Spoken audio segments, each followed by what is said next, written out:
Welcome to the Coffee and Kobolds podcast, everybody. Woo! I was going to make a joke about like fresh brews or something like that. I was like brewing up some fresh... The sound that the espresso Yeah. machine makes. Yeah.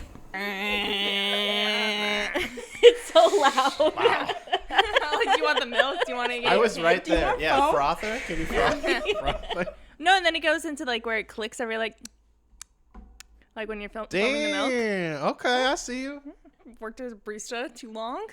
For all you listening at home, we are an actual play D&D podcast by the name of Coffee and Kobolds. For our first campaign, we'll be playing in the Legend of Avantris' new campaign and setting Crooked Moon. Shout out to them as they've created a really interesting and diverse world to play in, and we're really excited about it. We'll be releasing episodes bi-weekly and bonus content in between. If you like the show, please stay until the end to learn how you can follow us on social media. Thank you so much, and without further ado, let's start the show. At our table today, we've got Stacy Ying, Hello. Jasmine, Hey. Clara William, Hello. and Julie Foster. Hello. We begin our story not in Druskenvald, but in a small city of the material plane, Murstone. Murstone is known for its export of a rare stone used in divine magic rituals. Besides the mines near the city that keep its economy flowing, Murstone is also known for its distrust of arcane magic. A religious order known as the Denomination of the Open Heart is the policing force as well as the main religion in the area. Rumors say that the religious persecution is so bad that arcane magic practitioners have been put to death for besmirching their tenets. They are famous for their interpretation of the god Zodal's tenets. As a god of benevolence, they believe he sees arcane magic as a selfish study and an opposite to benevolence. They believe that arcane magic will be the downfall of the world, and they are working on expanding their influence. Stacy, can you please describe your character's appearance before their first death?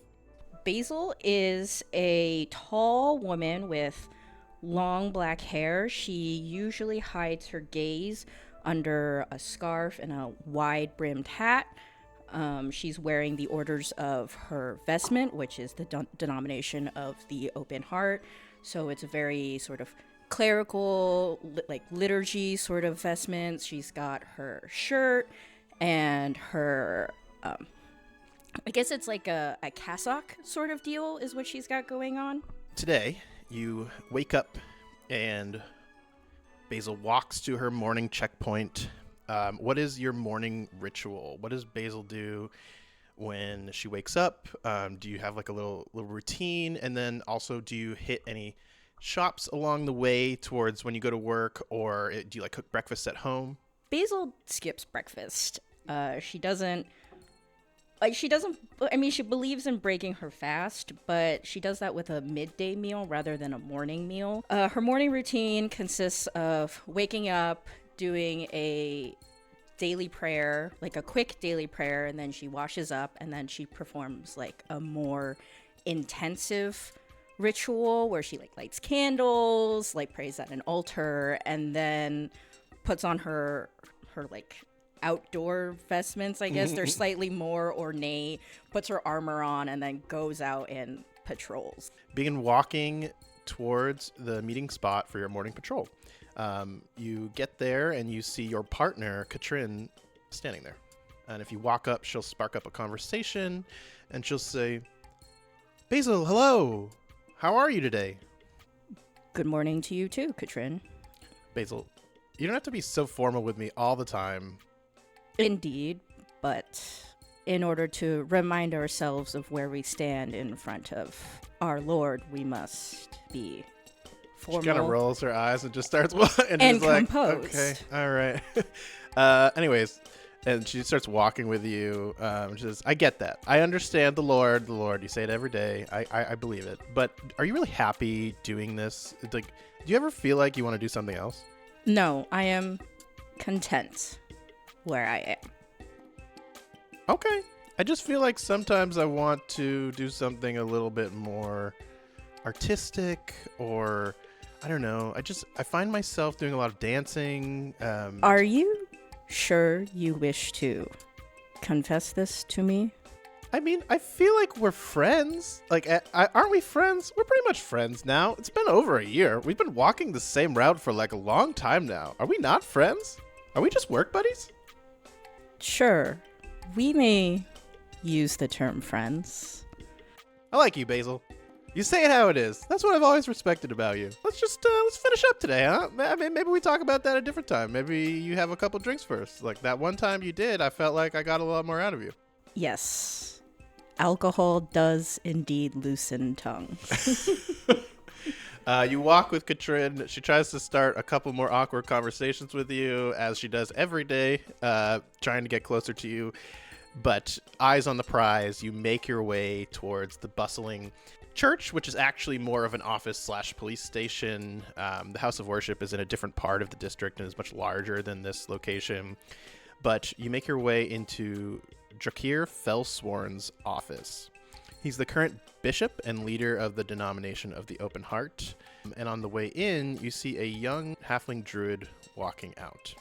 Drakir is sitting at a large oaken desk, papers all over the place, like an inbox, outbox, full completely to the brim with different paperwork. He's got filing cabinets that are overstuffed. There's like an elderly gnome woman with thick glasses, kind of like poring over the documents for him as he's kind of sitting in a huge plush leather chair reclining. And you walk in and he says, "Oh, already done with your morning rounds?" Indeed, Your Excellency. So formal, as always. I really appreciate you, Basil. You bring a breath of fresh air around this room. Too many are dripping in lawlessness. Kind of looks at Katrin for like a half second and then back at you. And he says, "I've got a couple gems for you both today. I've got a couple cases. Are you interested?" But of course, sir. I knew you would be, Basil. I knew you would be. We've got man Joe Snow Goodman. Owns one of the local warehouses. They make horseshoes, nails, things out of metal. Been investigating him for a while. Don't have anything enough to pin on him, but we believe he's involved in insurance fraud, child labor abuse, potential extortion, murder, racketeering, illegal weapons, the whole 9 yards. This is a big guy. This would be a big catch for you, basically. Excellent. And Katrin's just like, and me too. And he says, "There's a man that works closely with Joe. His name's Charles. We believe he may be Joe's next target of insurance fraud and is in danger. The other targets have met unfortunate accidents about 30 days after taking out a life insurance policy on them. If you can get Charles to speak about Joe Snow Goodman down at the station under a circle of truth and in turn offer him a path toward wiping his record clean, maybe some other bonuses, we can nail him." Of course. I look forward to the challenge. As you always do. And that is why he looks around. We'll talk about that in a second.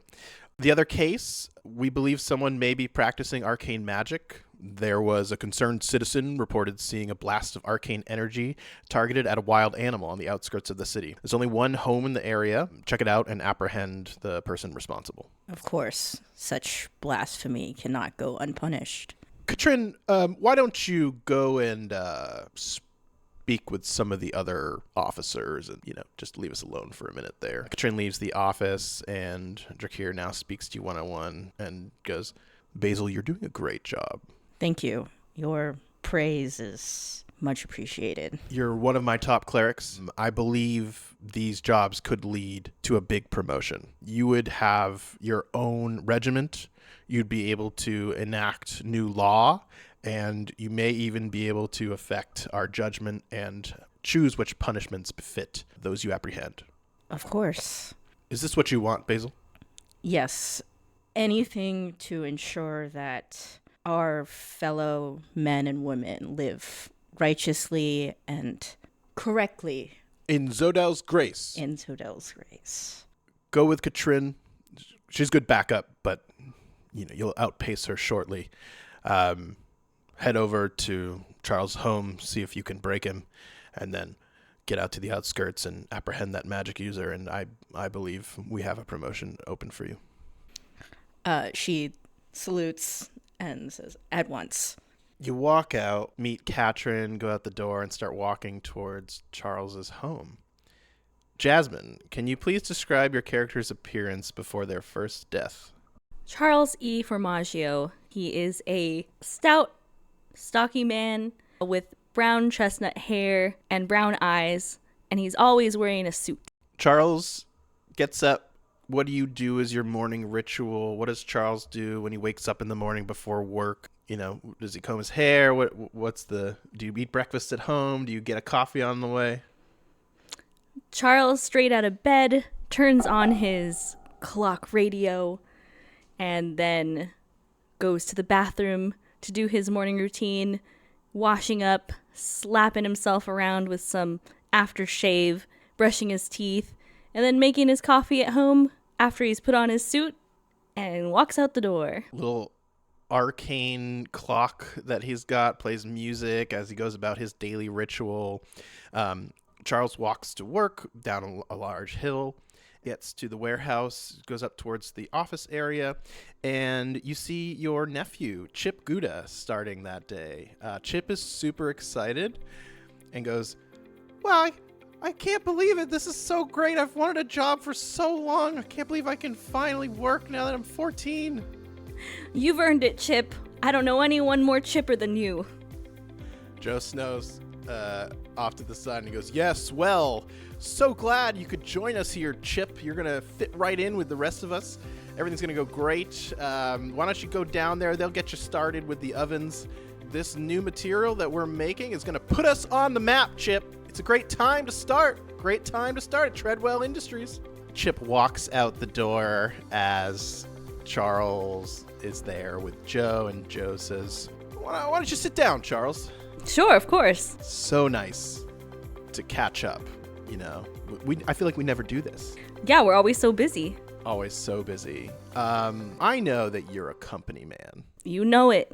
He pulls out a gun from the desk, places it in front of him, and says, "Our new weapons manufacturing process is going to make us one of the leading companies in the world. I want you to be a part of it." That's what I like to hear. I know we've done some things that people have to do to get ahead in business. Of course, you've always got to get ahead in business. Charles, this is what... May I call you Chuck? I prefer if you did not call me Okay, Chuck. fair enough. Thank you, Charles. Charles. Charles, this is why you're here, because you get the vision. You understand where we're going. And with that, you know, sometimes we too need to make sacrifices. Yeah, we've made many, many sacrifices. Well, yes, but we may need to make another sacrifice. Namely, our ovens are not up to the job of mass production of these firearms that we are going to be producing. We're going to have another accident. Another accident. Yeah, well, you know, accidents happen in this happen. business. That's what we say. Accidents happen. Accidents happen. Accidents happen. Part of the accident is going to be your nephew, Chip. No. Listen.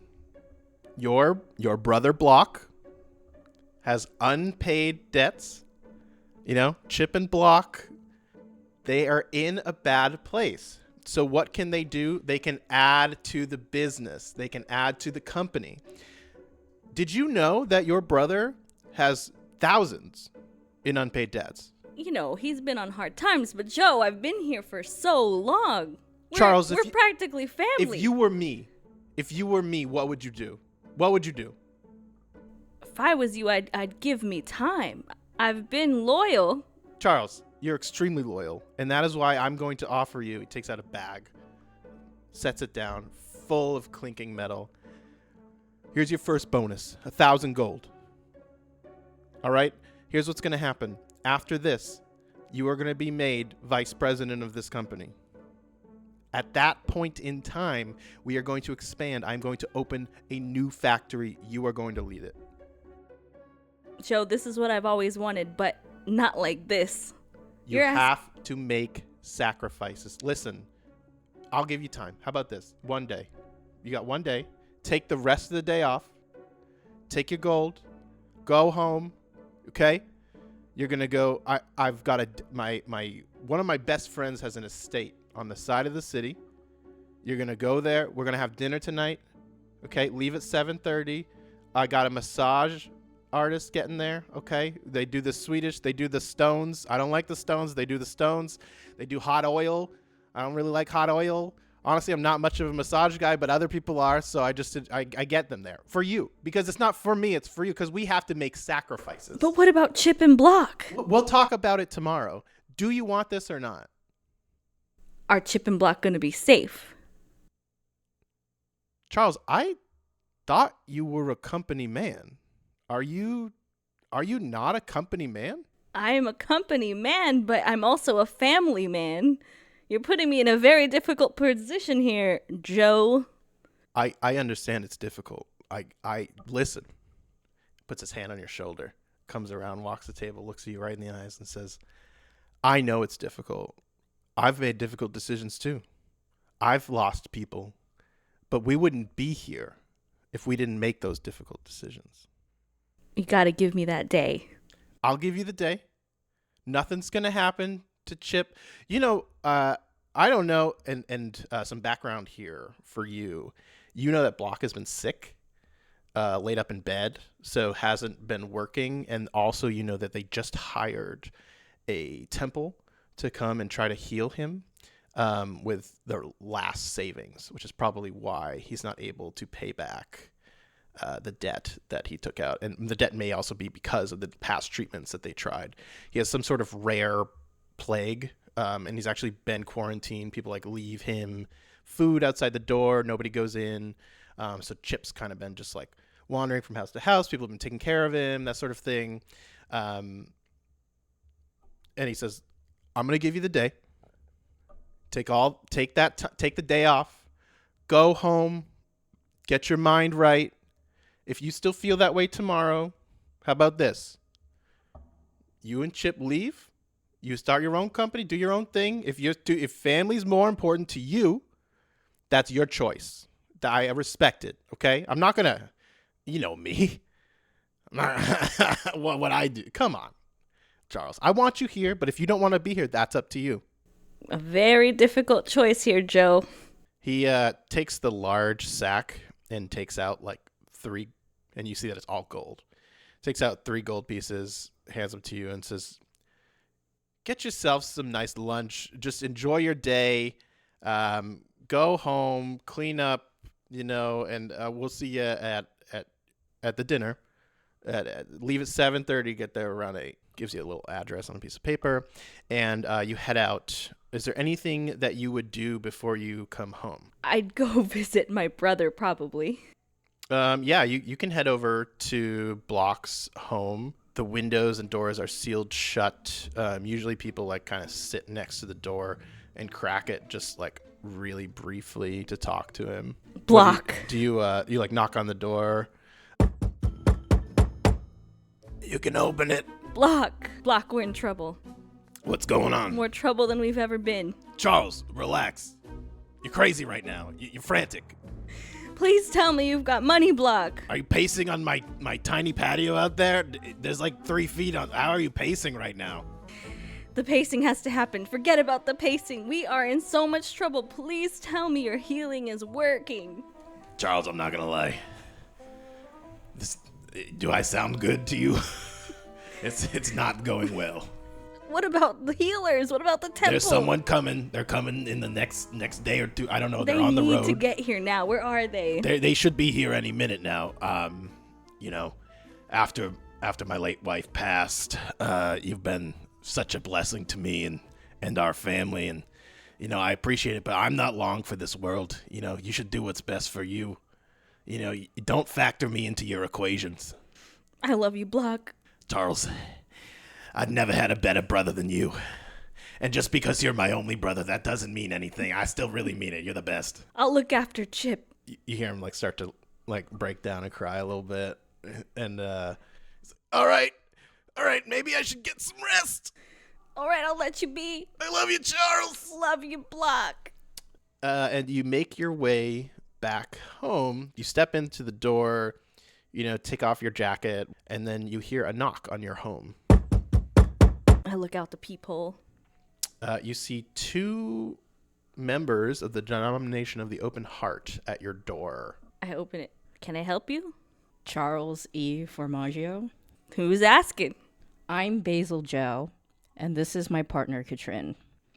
We're under the impression that you have been conducting some rather unlawful business. Unlawful business? Does the name Joe Snow Goodman ring a bell? Oh, of course.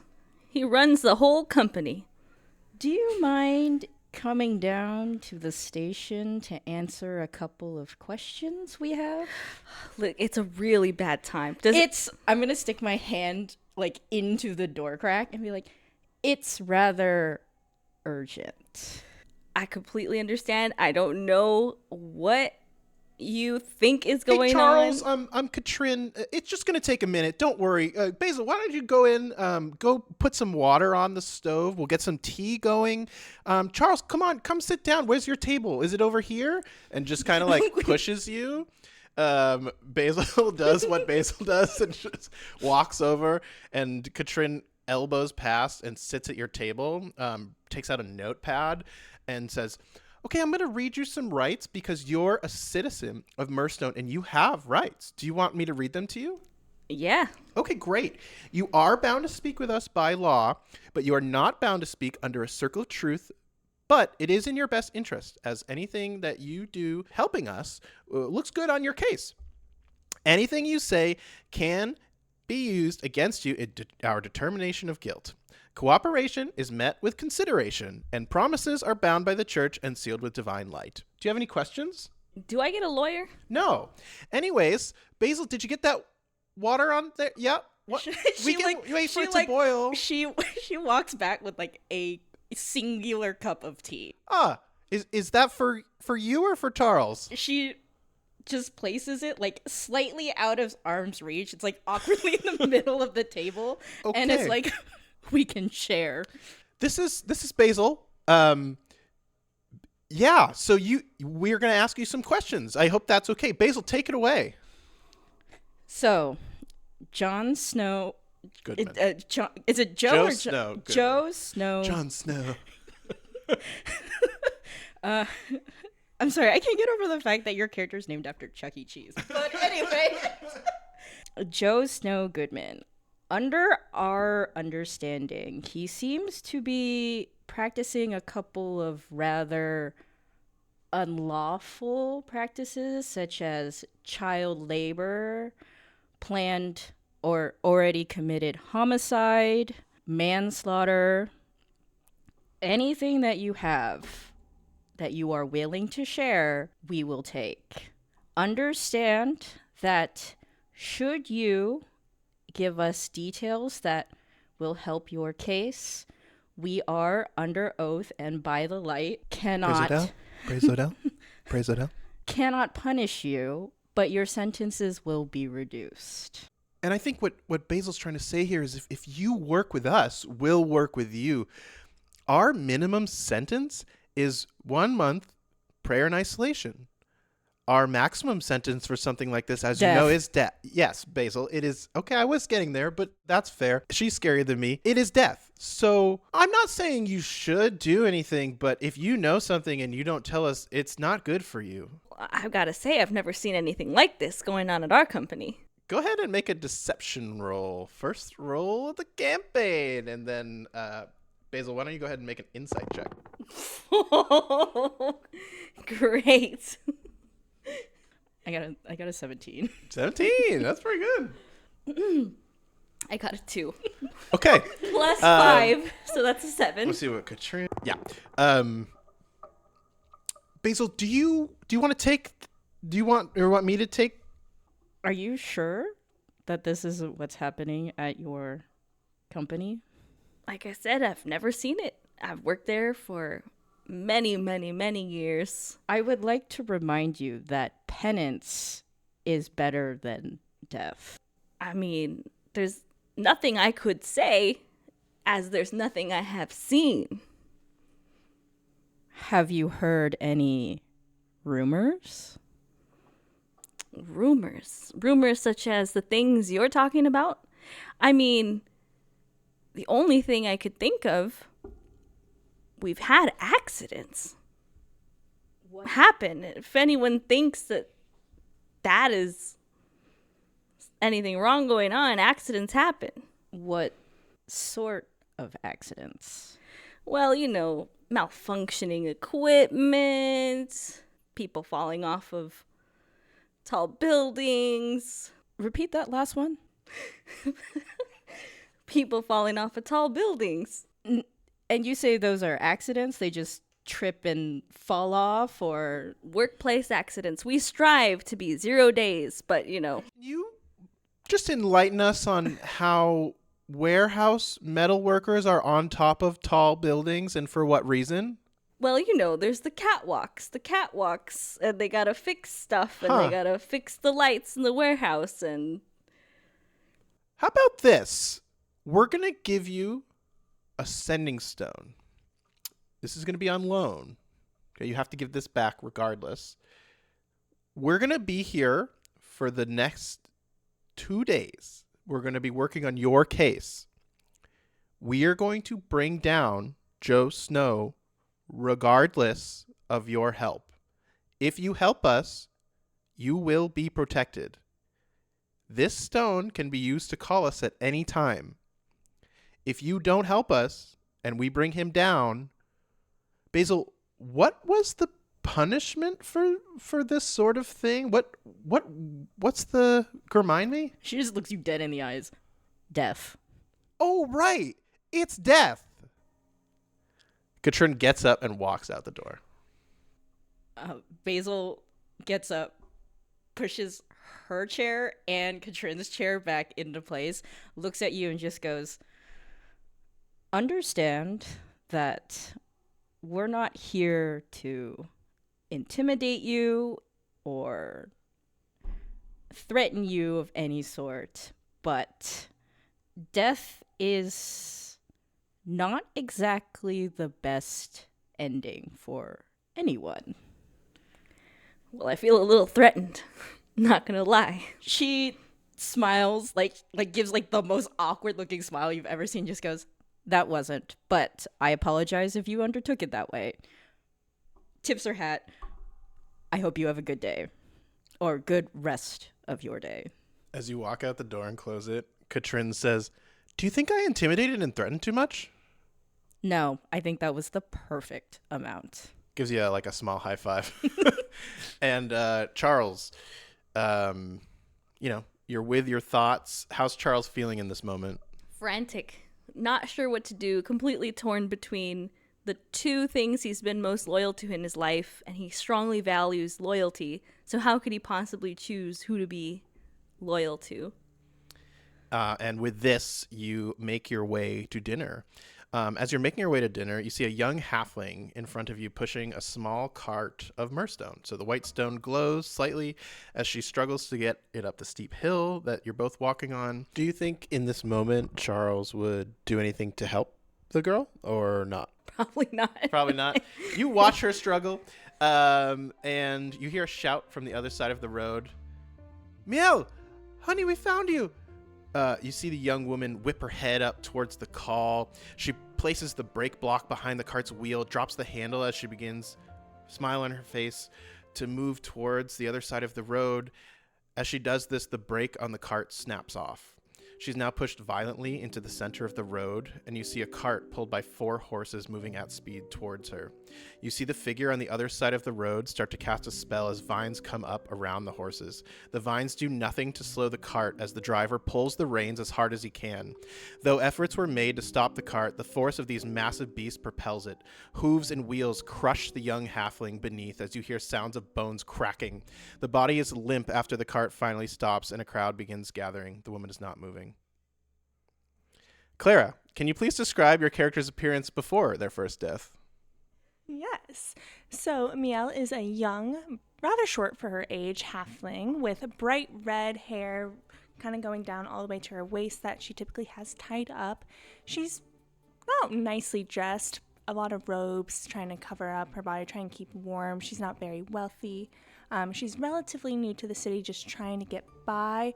And usually when you hear her walk, you can kind of hear just some clinks of some bottles just kind of hidden in her robes, but they are hidden next to a couple good berries that she'll always keep for some safekeeping. You are in the grasslands. Maybe a few days' journey away from Mirthstone, or maybe like a week or two. There are these huge, enormous, vast grasslands where your druidic tribe lives. They forage and hunt in the massive fields and migrate wherever the winds take them. Miel has grown up moving from place to place, honing her druid craft while also learning the ins and outs of these grasslands.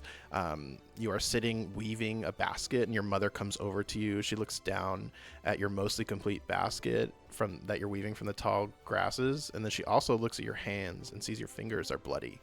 The grass is razor sharp, and you've been making baskets over time. She holds her hands over yours, and a soft green glow works into your wounds, sealing them and giving you instant relief. Miel, you don't need to work so long. I thought you didn't even like making these. You've been making a lot of extras and doing a lot of odd jobs. Is there something you wanted to tell me? Oh, Mother, I really I need to do what I need to do to just really help the family. There's so much I have to give. I need to focus, Mom. I need to get all this done, okay? It just seems like every time we trade with the outside world, you work twice as hard to make more for the next trading. I know that the extras go to you, and it seems like you've really built up a little nest egg for yourself. She sits down in front of you and kind of locks eyes with you for a second, and she says, "Honey, are you happy?" Mom, of course. I can't. Why wouldn't I be happy? I don't know. We've got everything we need, right? I mean, our tribe has been flourishing. We've grown in number. We have had no hardships for several years. But maybe that's it, Mom. Maybe there's just some more that I can do. There has to be more, right? That I can do.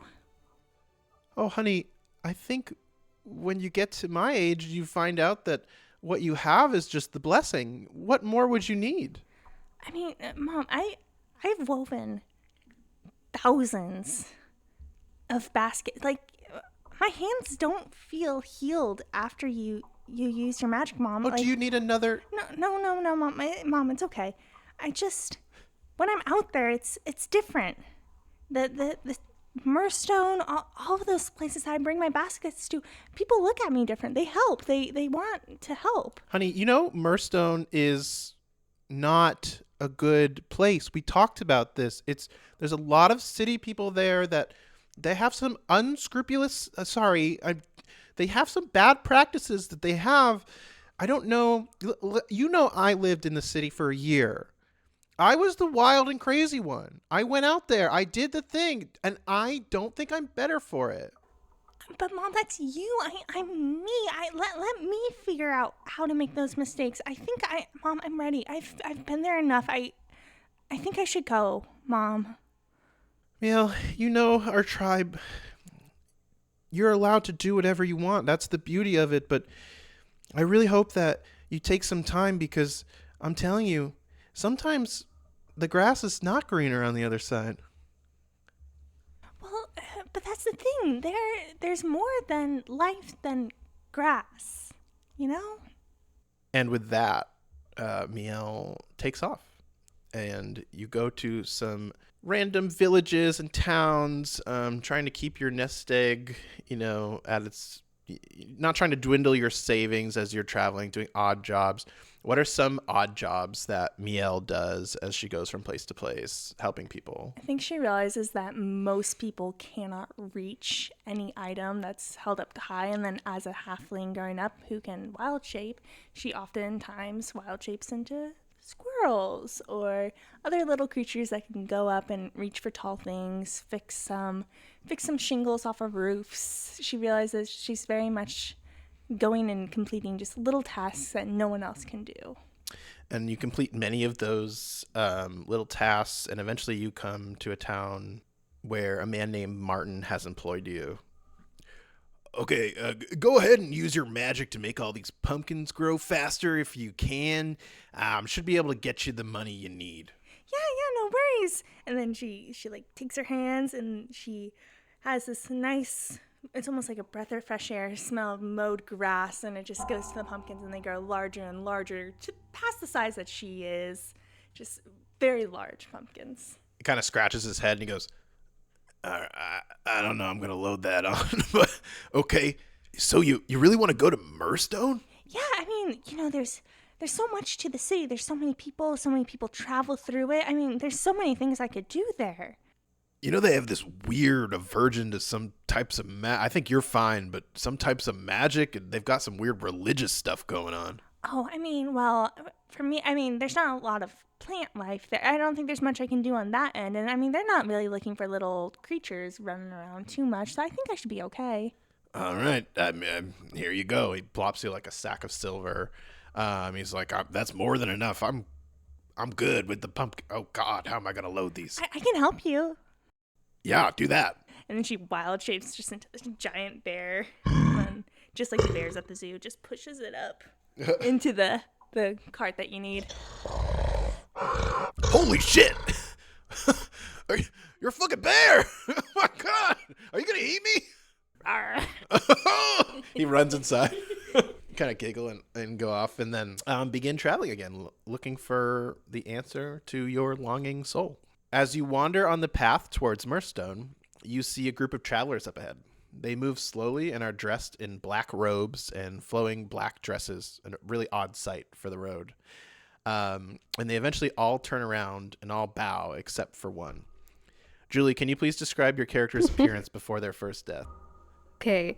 My character's name is Amara. She has long, dark hair. She's dressed in the robes and the dresses like everybody else. She has dark eyes and dark features. She probably didn't realize that everyone bowed at once and then is scrambling to do it really quickly to follow everybody else. We're going to change scenes here for a little bit, and we're going to jump to the temple that Amara grew up in. Amara, you see your father out of the corner of your eye as you say your morning prayers. Your friends, Mare and Diana, sit next to you, barely touching knees and elbows, as you have all done ritualistically since you were a kid. As your father comes close, your father, head priest and sower of pestilence, walks over to you, and they pat you on the shoulder almost at the same time, smile, and both walk off. He waits patiently for them to leave and for you to finish praying before stepping up to you. Amara, my fabled daughter, may you overcome Talona's gifts and transcend. I must tell you, your faith and expression to Talona are inspiring. It brings a tear to my eye when I see your devotion. How did the healing go yesterday? Did they transcend? What was the gift from Talona? I tried my best, Father, but... Was it the pox? It was. It was the pox. And they did not transcend? No, unfortunately, Talona did not deem them worthy, but... They weren't worthy. No. A shame, but as we know, those blessed by the gifts and who transcend are the worthy. I mean, truly, it was in their best interest, really. They were touched. They are in our fate. Me learning, them dying was only a lesson for me to do better, really, as a follower of Talona. Your mastery of the scripture is so inspiring, Amara. Truly, I could not have asked for a more studious and amazing daughter. Oh, I am so happy you're going to be taking over as head priestess of the faith. I couldn't ask for someone better to take over for me. Have you decided, then, it's not to be Dom? Oh, your brother. Talona have mercy. Let's not talk about that right now. I have news, Amara. Oh, I'm so happy. You see, he's like a huge smile beaming from ear to ear. He looks like giddy. I must tell you, I can't keep it a secret any longer. I found a reported case of the plague for which we can all transcend. This is no ordinary plague. This is the light that Talona only bestows on the most worthy. Those who transcend the might of this gift are deemed fit for divine radiance. To her will, we will rise from pestilence. Where was the case? It's in Murstone, a simple travel, and I've asked the rest of the clergy, and we have all agreed that you should be the one to get the sample. Do you feel me? Do you think I'm ready? He puts his hand on your arm, puts his other hand on your shoulder, looks deep into your eyes, and he says, I believe you may be closer to Talona than I am. Father, no. You've worshipped her your whole life. I know. Can I make a request, though? Of course. I don't think Dom is as lost as you think. He only needs, maybe he could come with us as a show of goodwill, good faith. He could learn so much, seeing it in action, seeing it firsthand. Your wisdom is transcendent, just as we are. You are free to ask. If you can get him to go, if you can show him the way, as you have so many before. I mean, many members of our congregation saw the light because of you. If he would like to come, you are more than welcome to bring him. I can try. I'll try my best. I only fear it looks bad on you, you know? And I just want us to be seen as unformidable in the eyes of Talona and our worshippers. In most cases, I would say, we would need to get rid of him. We would need him out of the congregation. But your work in this temple gives people an unwavering belief in our tenets. Thank you, Father. I mean, leader, I'm sorry. Daughter, you don't need to take that formality with me once again. Though your faith is inspiring. We've got 4 volunteers to guard and accompany you to the journey. Mare and Diana have volunteered as well. And you will collect the specimen. Try and heal the man as best you can, but yes, of no, course. he will likely pass. It seems as if he's beyond Talona's gifts. I don't think a random man from Murstone really deserves to transcend in that way. Like, we will then you'll bring it back, we will propagate it, and we will all take the plunge to true transcendence. Take the plunge? We will be infected. When would be, like, all of us? As soon as you get back, we'll be infected, I'll give us the plague, we will transcend, and we'll be stronger on the outside with Talona's gift. Truth will be born. The truth will be born. He does like a little skip and walks away. It's the happiest you've ever seen your father in the last years. Later that night, you're packing in your room. What does your room look like, and what things would Amara bring on the road? Her room is probably very simple. She has all things that are related to Talona that everyone can see. So, like, outwardly, she has, like, different poisons. She has, like, some herbal kits, a lot of remedies, poisons, just, like, a lot of natural plants that she can use every day or just try to experiment with. She also, like, has, like, a few sketches of different plants, like, trying to get to know them better and, like, study them better. And then she has, like, a bunch of books on her bookshelf, like, of plants. I would say, like, under her bed, like, probably has, like, the books she actually enjoys reading, just, like, actual books that aren't boring for her.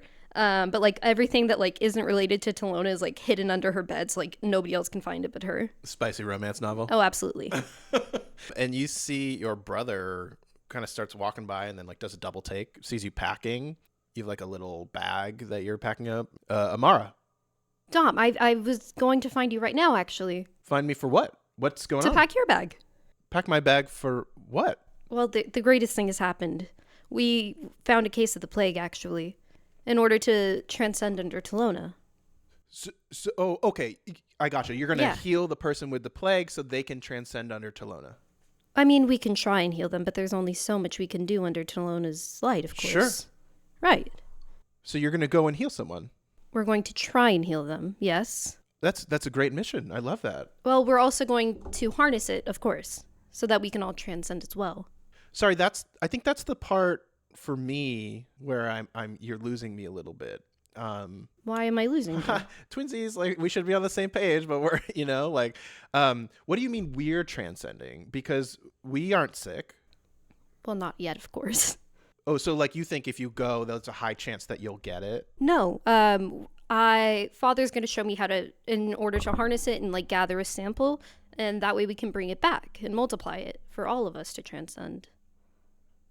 You and Father want to infect the temple it's with the greatest thing, with yes. the plague. I wouldn't say infect, but of course that's the literal term. It's more like bless, really. Okay, sure. I love the words that you use. You're very eloquent and articulate, but yes, we are infecting ourselves. Which is this the why are you traveling so far? Is this like what sort of plague is this? Is this the this not the big black plague, right? Well, as I said, it's the greatest thing. Okay, so let me just get this straight. You are going to go travel to find one of the deadliest infectious diseases that we Yes. know of. Yes. You're going to bring it back, and Yes. you're going to give it to everyone in this temple. Precisely. Amara, I love you. You are half of my heart. I have done everything with you since birth. This is madness. You cannot truly believe. If you would only go with us and see, you might be able to see the beauty of it all. I understand some form of natural selection can be beneficial. I understand our tenets. I get why you believe the way you do and how Father has taught you this way. But you have to understand that this disease that you're talking about will kill all of you. There are almost no reported cases of someone surviving this. Talona, if it is her will, this is the thing where she takes most. That is her will. Those who transcend will prove to be vessels in her light. I can't do this with you. I can't do this. I don't want to die. Dom, you're Going to die. you don't know that. Yes, I do. If we die, then that is her will. That is her way.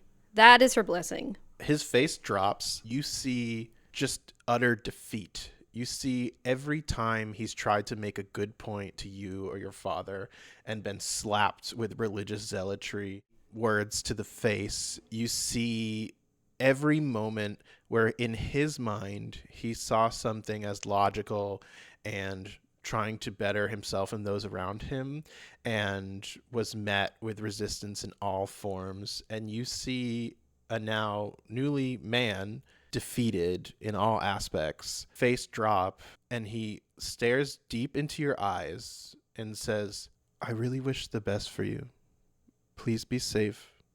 I hope you're right. I hope Talona watches over you. What do you mean And me? I hope your faith is meaningful.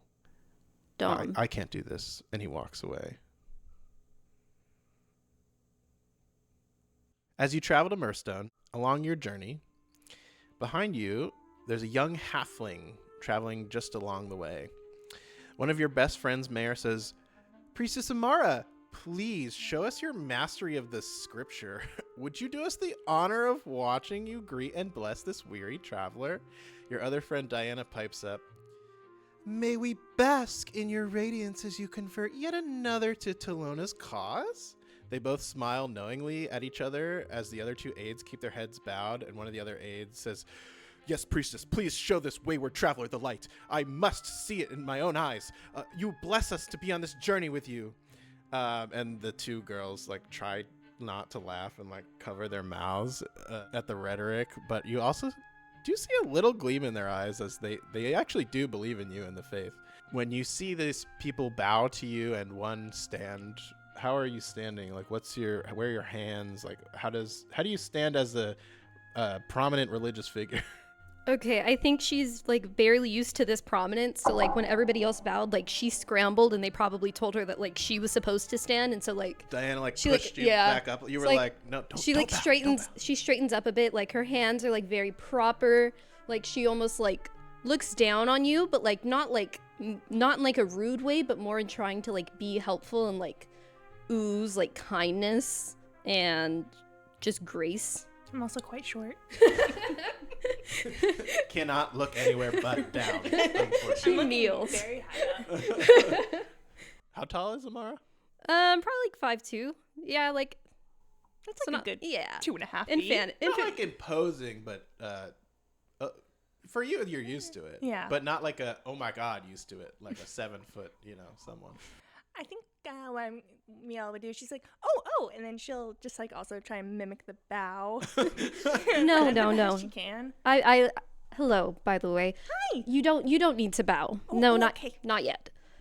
I haven't quite got there, but no, you don't. Your hands don't need to be behind your back either. But thank you, I appreciate. Just be you. Just be yourself. Okay. I am Amara, We are followers of Talona.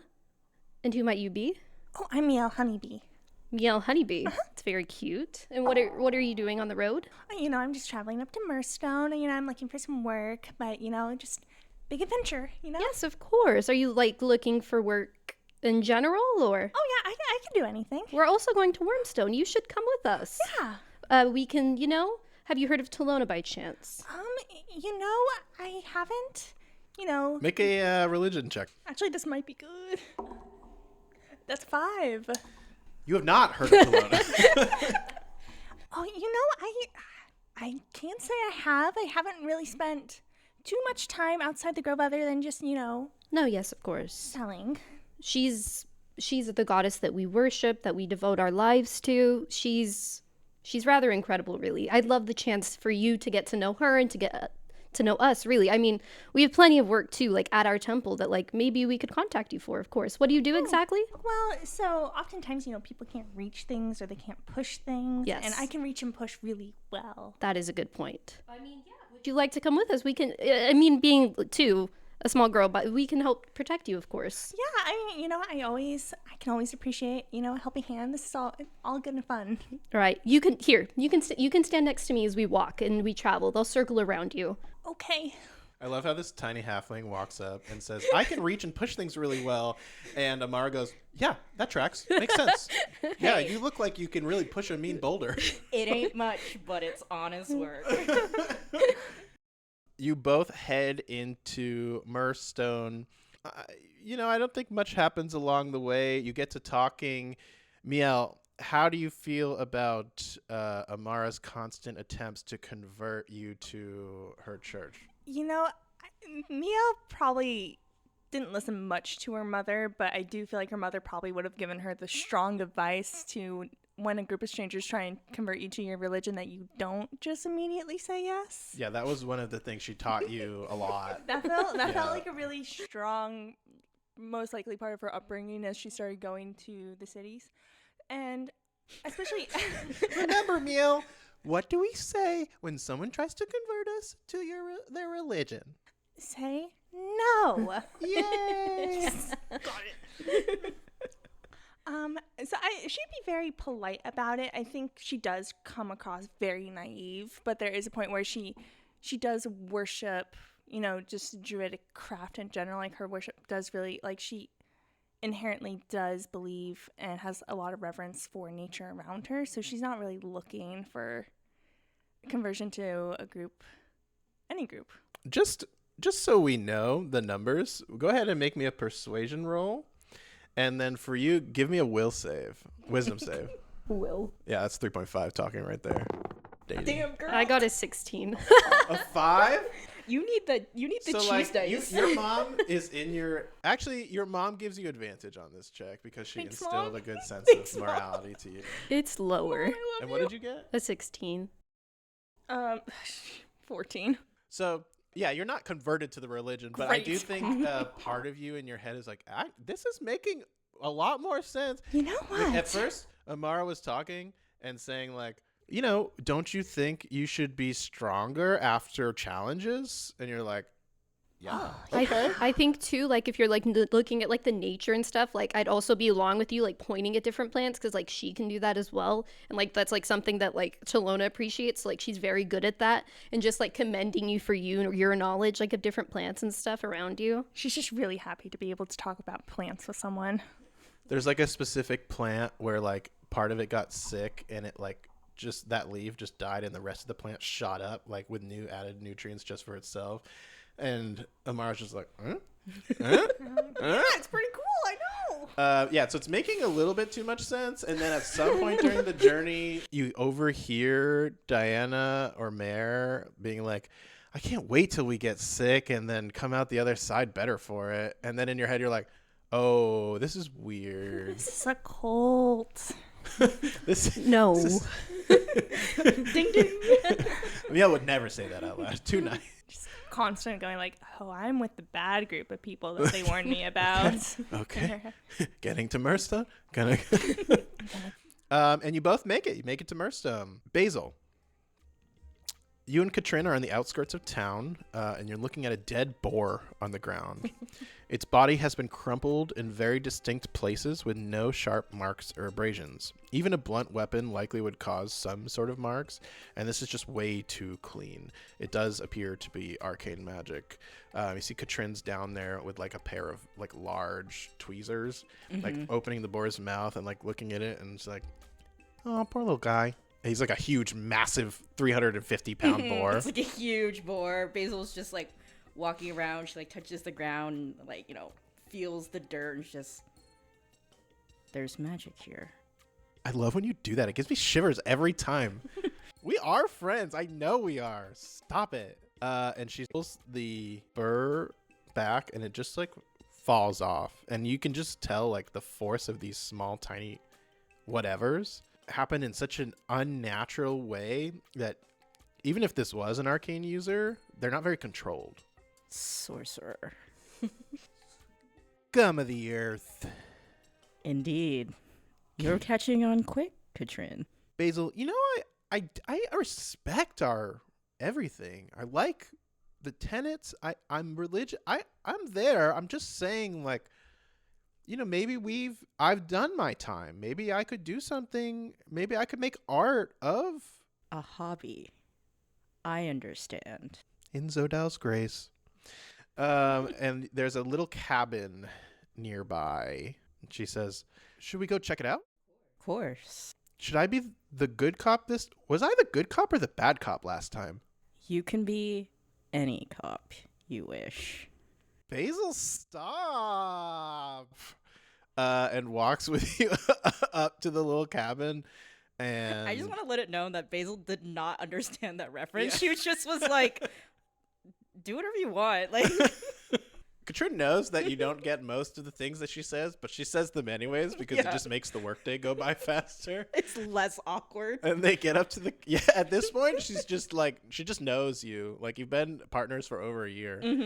Basil has no chill, just is like, I'm going to do my work and then I'm going to leave. Yeah, and I also think she knows that, like, although you are like fervently religious and overly zealous, I think she has learned that you have a good heart. I think there are times where like you talk and you're so blunt and people don't understand you, but like deep down you're like when you were speaking with Charles, you're like, I don't want you to die. Like, I really don't.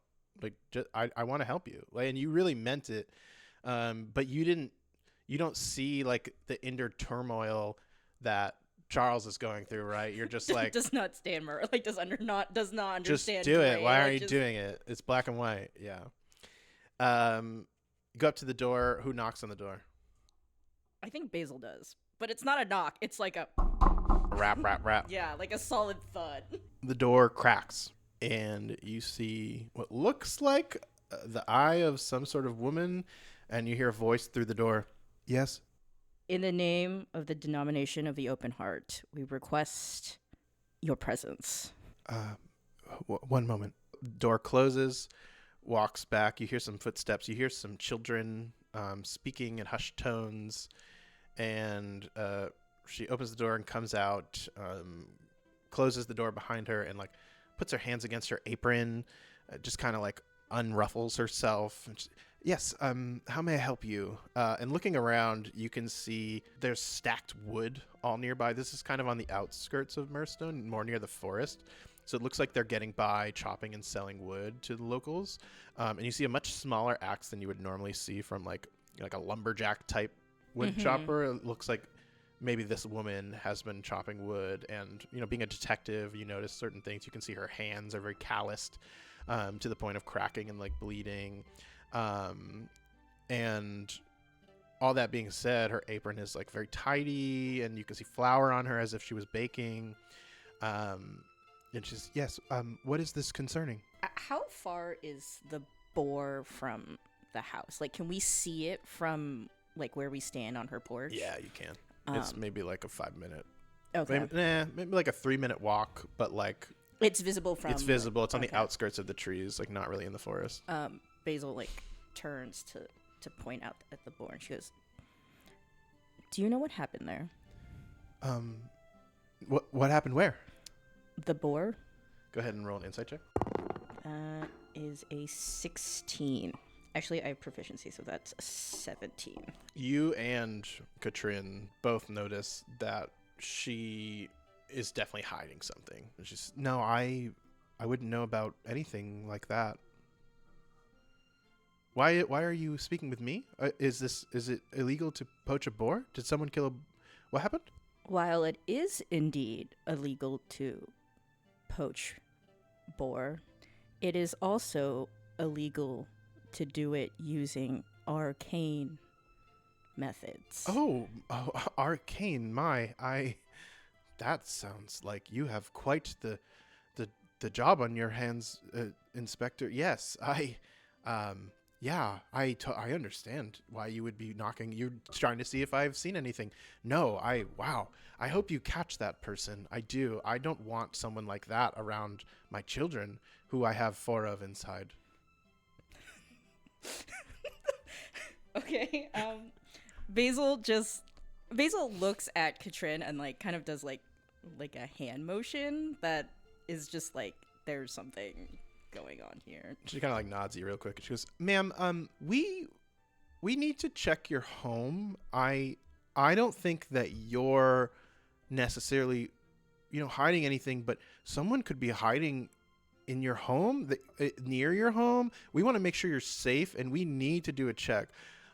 You don't need to succumb to a circle of truth at this moment, but you do need to let us in and check around. Do you need a second with your children, or are they? No, they're playing marbles. They're fine. Yes, you may come in. I have nothing to hide." And she opens the door, and you both go in. Cool. Inside the cabin, yeah, you can see like dried meats hanging and like little swashes of herbs, like a lot of DIY stuff that she's doing. She smells like fresh bread baking in the oven that she has going with the wood that she's chopped earlier. You see 4 children playing marbles, 3 girls and a boy, and they're like, "Oh, God, you got me!" Like, back and forth a little bit.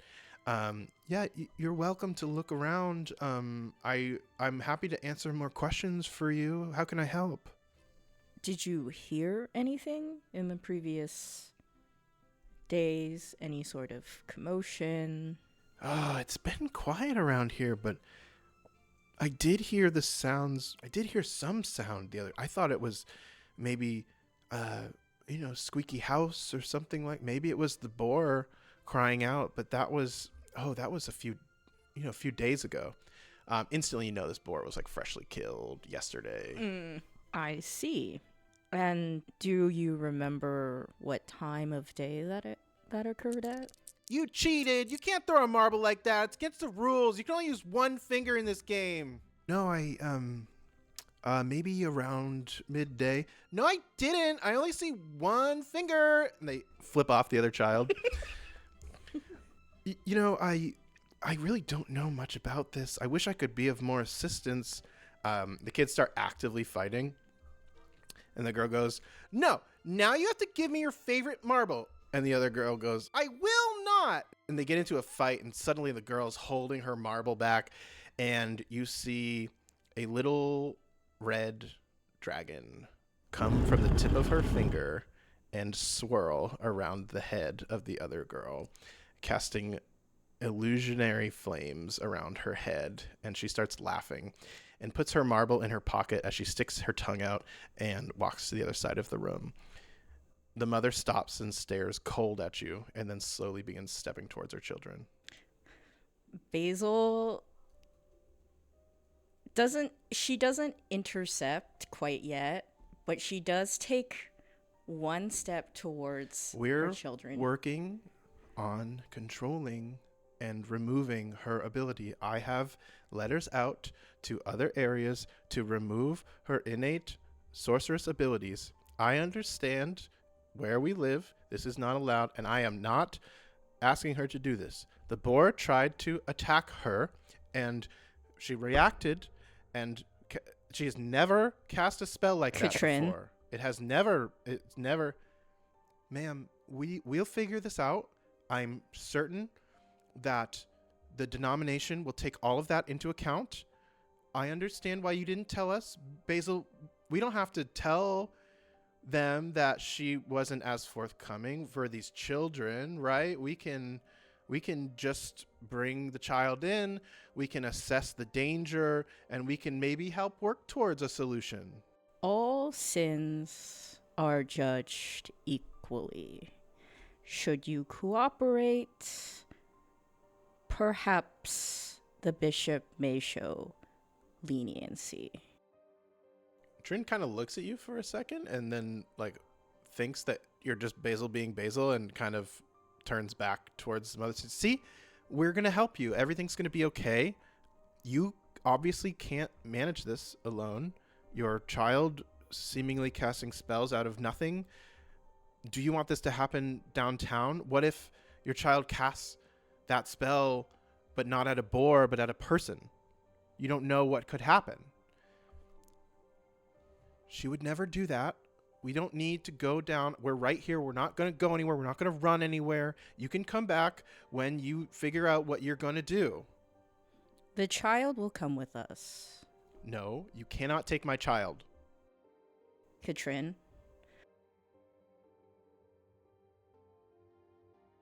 Katrin attempts to grapple.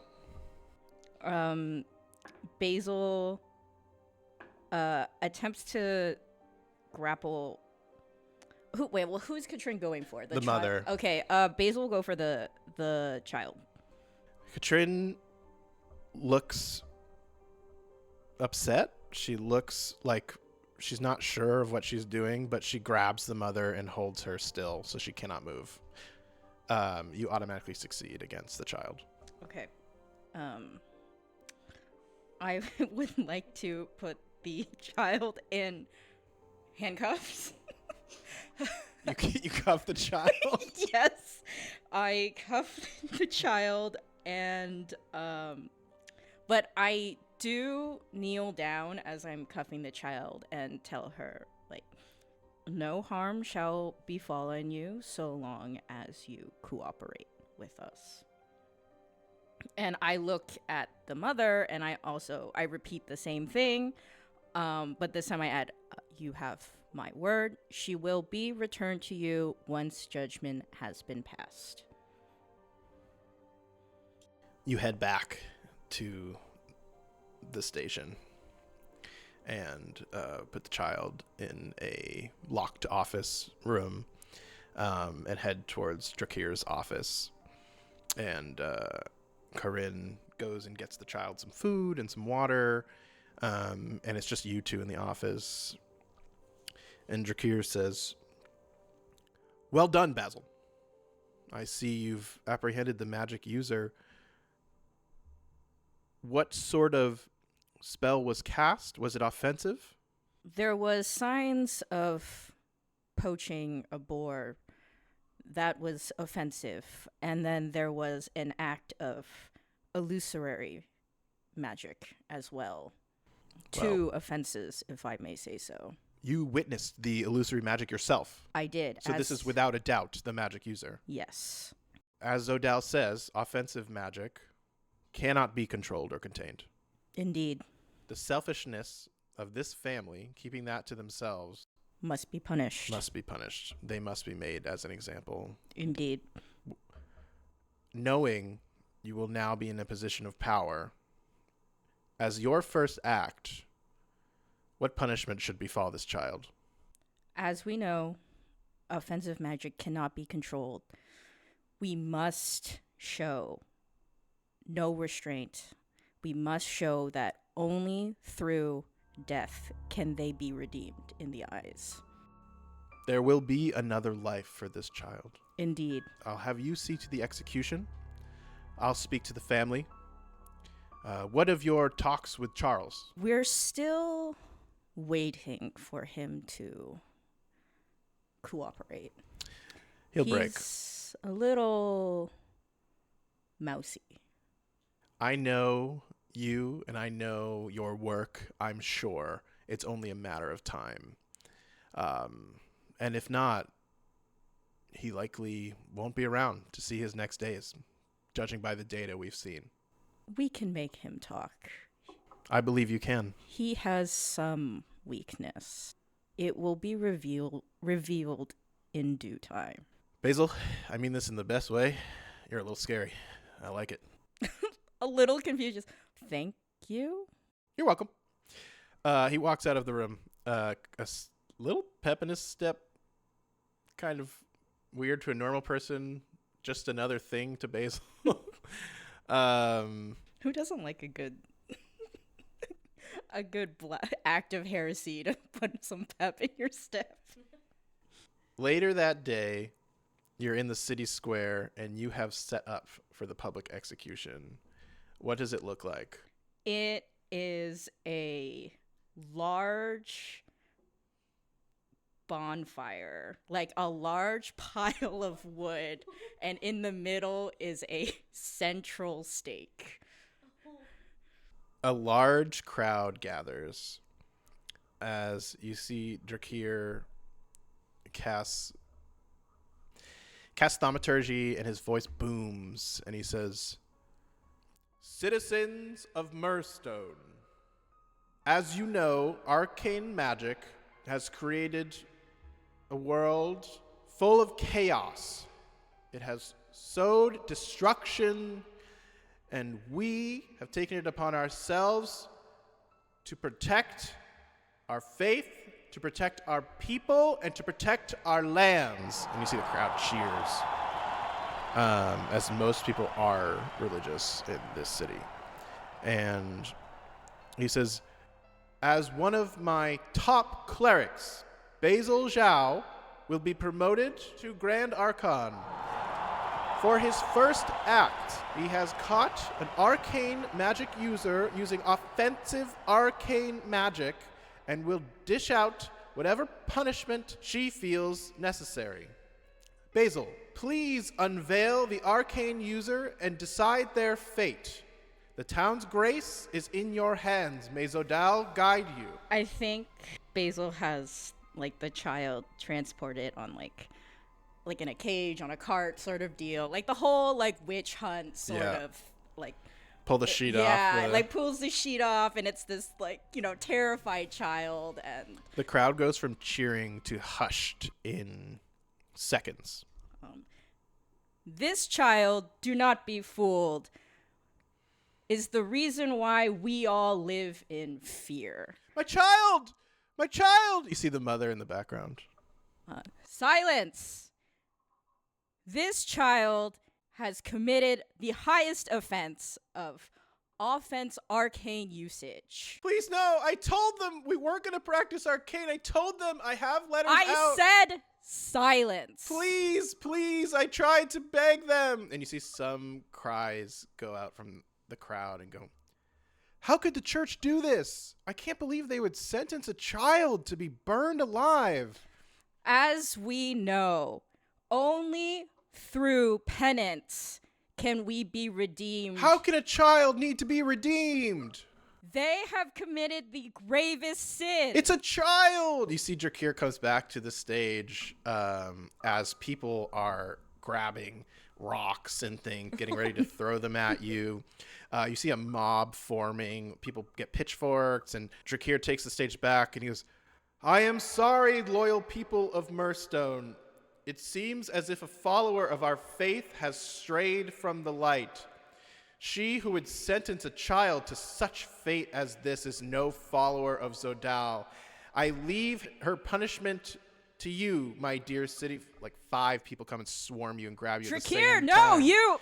As a gag is placed right over your mouth. 5 people, 10 hands grabbing you in different places, lifting you up into the air. The strong paladins and clerics who spend their days training. "We are a tool for your safety and protection. Please guide this Cretan's punishment." The crowd roars that you should be burned. "Burn, Basil! Punishment fit for a child should be fit for you." And Drakir says, "Well, there you have it. Burn this woman." You're set up on the cross, and you see Katrin runs over and argues with Drakir off to the side as he walks back. "He can repent in a different way. This doesn't need to happen. We don't need to do this. We don't need to burn him. You are the one that told him to choose the punishment. You know he's overzealous. You know he doesn't understand the same cues that people would have, that they would react this way. Katrin, if you would like to continue your devotion to this faith, you can take a step back. If not, I can put you on that pyre. You can't seriously do that. You can't believe that you can do this. Are you some king? Are you a divine king?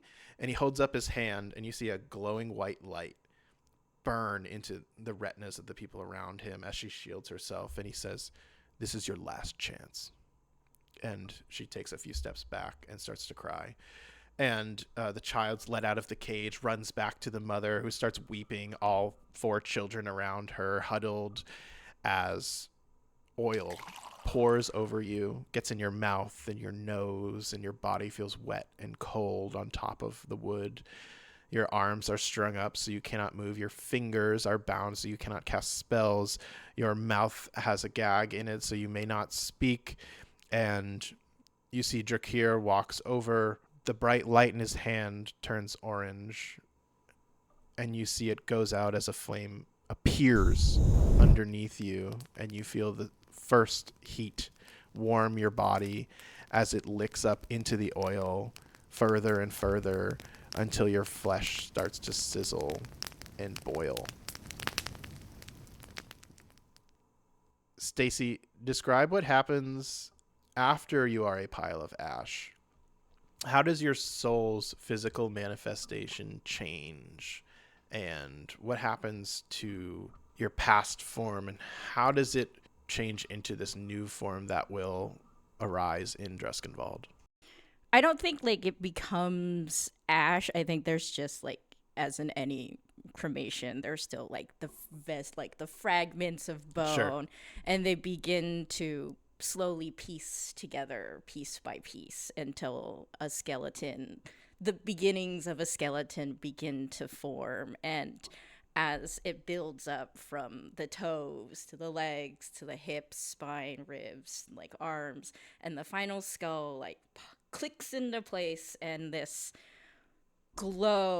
orange glow reminiscent of the flame that burned her alive, like bursts from within, and she takes a breath. Charles, you go to dinner after that horrible crash, after the cart mangled the body of that poor girl. And you get wined and dined. Joe Snow actually doesn't show up, but the estate is lovely. The masseuse is excellent. She indeed has the hot stones and anything that you want for your spa day. Would Charles take advantage of that? He would, but he's very stressed the whole time. He's not having a good time, but he's doing it anyway. The masseuse kind of like senses that, does some lilac oil, some like, some the bowls, and just tries to make you as relaxed as possible. You're probably still stressed, but maybe, you leave a little bit more limber, and you wake up the next day. What are Charles' thoughts the next day as he wakes up and goes through his routine with his divine alarm clock, brushing his teeth, getting his hair combed, etc.? He needs to find his nephew. So in this moment, does Charles know that he does not want to go through with this accident? He's still so torn that he hasn't fully chosen, but he knows what he's gonna basically try to like convince Joe not to do it, but he wants to make sure he knows where Chip is. So he wants to try to protect Chip. Like, regardless of what other scheme he's gonna try, he wants to protect Chip. As you walk up the hill past the stain of blood now on the dirt, you get to the warehouse and you come in, and there's a security office. And as you're passing by the security office, you hear a couple of guards speaking, and you hear one of them say, "Oh, what a shame it was. So many people died in that accident yesterday, though. You know what I'm saying?" "Oh, yeah, man. There's a lot of good people. My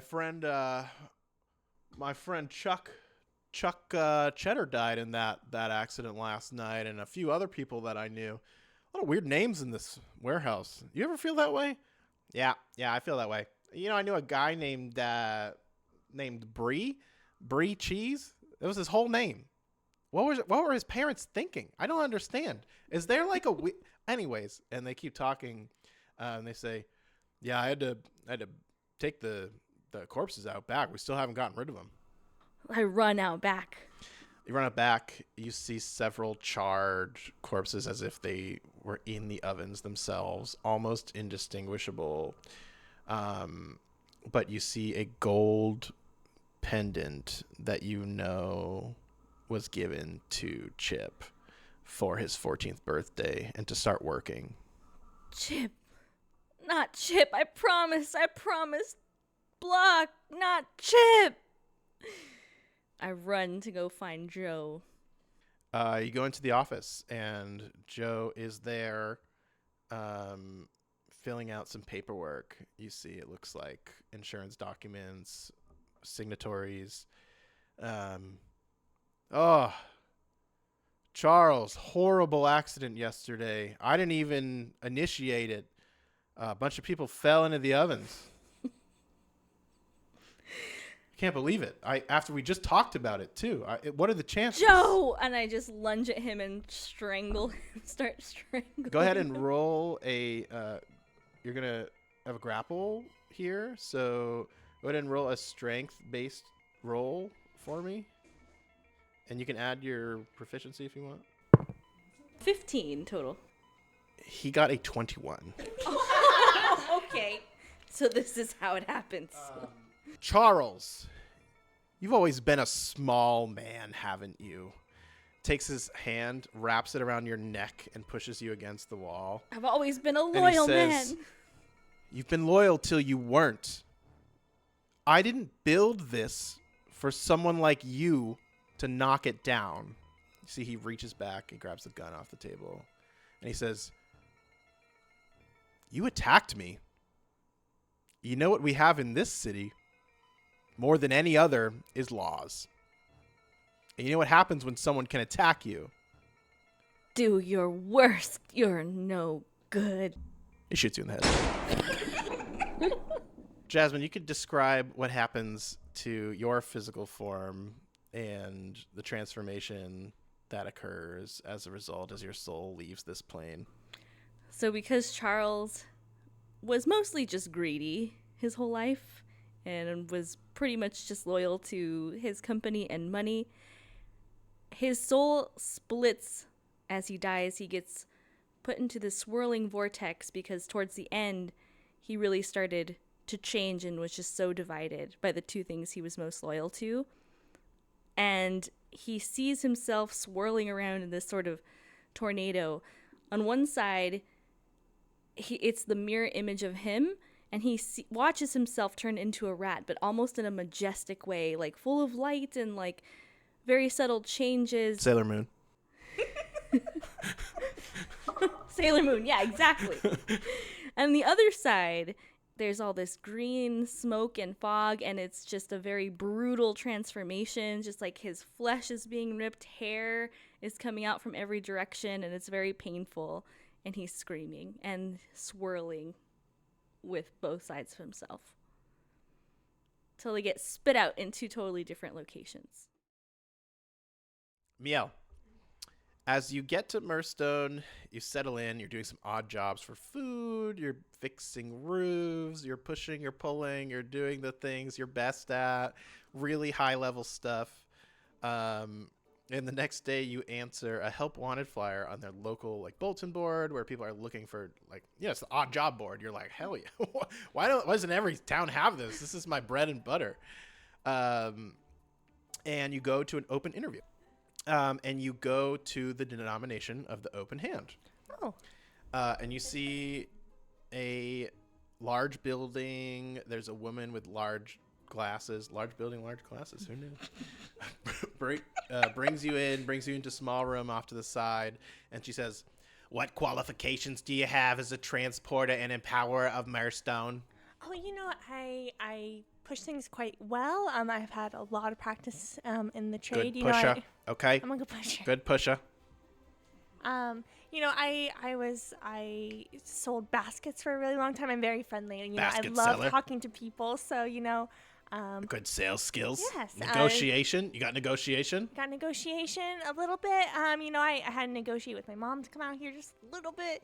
So, Mothers can be hard. Family's challenging. Family's hard, but I'm gone now. I'm on my way. I made my way out. So, I'm in the big world Good for now. you, darling.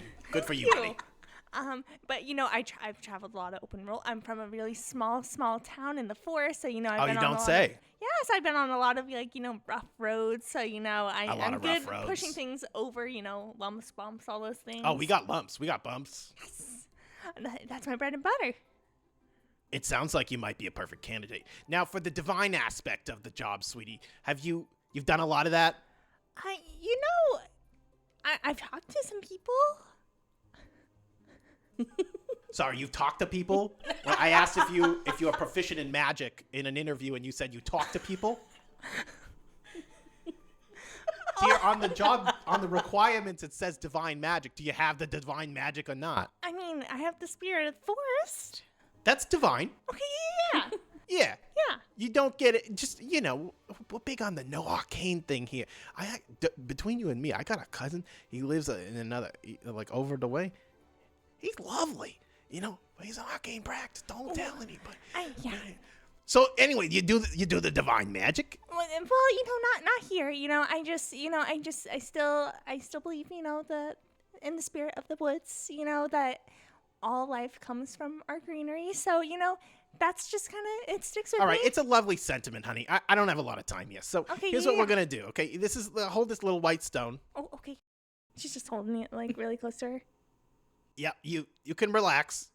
Okay, good. Yeah, keep the shoulders down. You don't, you're gonna get Okay, stress issues in your back. Yeah, that's not good. All right, so here's what we're gonna do. She goes over to the side of the room. There's like a shelf on the wall with this weird device that has this like purple liquid, and it shines, but it shines with like negative light. So you see like this weird blackness coming from it. And she says, all right, here's the process. You're gonna imbue this with divine magic, and I will measure the output. Wait, hold on. I need to shut the lights off. Stop it. Put your hands down. Okay, I'm sorry. Hands where I can see them. All right. Sorry, I was a school teacher. She raises her hands really nervously. They're she's absolutely shaking, terrified now. She goes over, shuts off the light. You see her fumbling for the chair. She finally sits down. She says, oh, thank God I didn't spill this liquid. It'll be the third time this month. And she says, you may now begin. You got 5 minutes. And you feel her waiting there in the darkness, just sitting there. She takes the vial very carefully and just kind of looks at it and tries to figure out what in the world she's holding. Oh, honey, put the vial down. Oh, okay. Grab the stone. The stone. You're gonna imbue the stone. No, I get it. I didn't explain very well. That's on me. Imbue is a very, very generic word.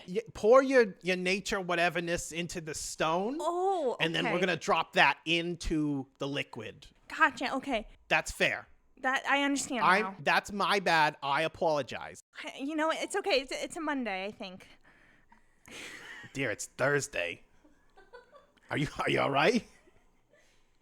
It's been a really rough couple of months. I'm sorry. Okay, this job gets Monday, Tuesdays off. Oh, that's really lovely. You don't have the weekends. But I get Monday, Tuesdays though. That's like a weekend. You are fresh in the city. All right, go ahead. She closes her eyes and she just thinks of the woods that she grew up in, the grasslands, and she just tries to pour everything she has, all those memories, into the stone to the best of her ability. What cantrip do you cast? I would say she likely tries to cast... No worries. Take your time if you want to check out your spells and your book for a second. Shout out to you for all the various I've been characters. smoking unfiltered camels for 80 years.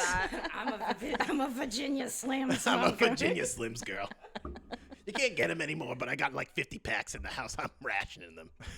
I smoke a clove between. It's pretty harsh. You know what? The cloves are herbal. And she essentially she casts Druidcraft on it, just a very simple generic. But as she does it, she's focusing aspect of that as well as being able to grow something from where nothing was before, trying to think of like almost like a new branch, a little bit of new life. And she just focuses on trying to get new life to grow from the stone. Your mother made you a ring and bracelet woven from grass before you left and imbued it with magic so it stays green. And also she basically like sanded the edges of the grass so it's no longer sharp. And she just took care in creating this thing for you that it's just like master craftsmanship. And as you cast Druidcraft, you see the grasses start to like pull out a little bit as if they're trying to grow from the bracelet and the ring. And as you do that and the green light starts, it shifts and you see the stone begin to start glowing slightly white as they recess back into those bracelet and ring, and the greenery and all of that magic that you have experienced from just being in nature floods into the stone, and the room is lit up. Not just the beaker, not just the negative light. The entire room is lit up. And she goes, "Oh my stars, Zodal, what is going on here?" Am I doing it? Am I doing it? You're doing it, honey. You're doing it. You're hired. You're hired. And you see the liquid. She like fishes the stone out with this little spoon, and the stone is glowing, and the liquid has no trace of that negative energy anymore. And she says, "We gotta get this Drakia right away. I've never seen someone with the acumen that you possess, my dear." Thank you so much. Well, you are gonna have a very long and fulfilling life. I can tell. People have said I'm a bit of a diviner. Oh, I know. I'm just so glad that someone has some faith in me that I can make it out here. Excellent. Okay. She brings you out to Drakir's office. And Draki, you gotta see this. You gotta see this. And she like puts the vial on the table and the stone, and he says, "Zodal's light. And what is your name?" Miel, sir. Miel, you are a gift. You answered our help wanted ad. Yes, sir. Yes, I did. I saw it this morning. You know, our clerics can't get this much light into these stones, and I need them for other things in general anyways. That's why we often employ outside parties. But that flyer was mostly just to show that, we're open to people helping out and being a part of us, and I never expected someone with such will and great strength to bless our doors. Thank you so much for coming here. Yes, of course. It's a pleasure. I am able to offer you a bonus for this much imbuement. I have a cart of Murstone right now that needs to be taken to the metalworking warehouse. They are some sort of new venture that they're having. The owner, Joe, is one of my personal friends, actually. Oh, of course. So, would you go to this area, grab this cart, push up the hill? You're a good pusher, yes? I'm an excellent pusher, sir. Okay, because that was in the job requirements. Yes, that's why I decided to take it. You look quite small. You're a good pusher? I assure you, sir, pushing is my expertise. If you had told me you would create this much light, I would have said, "So I'll be damned, I don't think so." But who am I? So you the pusher, you push, you light, you everything we need. You're the whole package for this job. Tiny but mighty, sir. All right, here's the coordinates. Esther can help you out with anything else you need, any details, but pleasure to have you. We do need you to work on weekends. Oh, weekends are, I was told Monday and Tuesdays are off, though, sir? Yes, of course. Yeah, okay, that'll be my new weekend. That's all absolutely okay. She's new to the city, huh? Yeah, she's real new to the city. Real new. Yeah, he looks super happy, and as you come out, you see two clerics coming in, Katrin and Basil, from the first time that they went into the office, and you head out to where he said the cart was. Find it, and you start pushing it, and eventually, as you're going up the hill, it's pretty tough. You're like considering being a bear, but Esther kind of told you like divine magic is allowed and acknowledged, but there aren't a ton of druids here, so wild shaping may attract a lot of attention, but I think you're kind of like in between doing it and not doing it. It's okay. She's a power lifter. She can do it. Yeah, so she's just pushing it, and then you hear a call from the other side of the road. "Miel, honey, oh, we found you, Miel."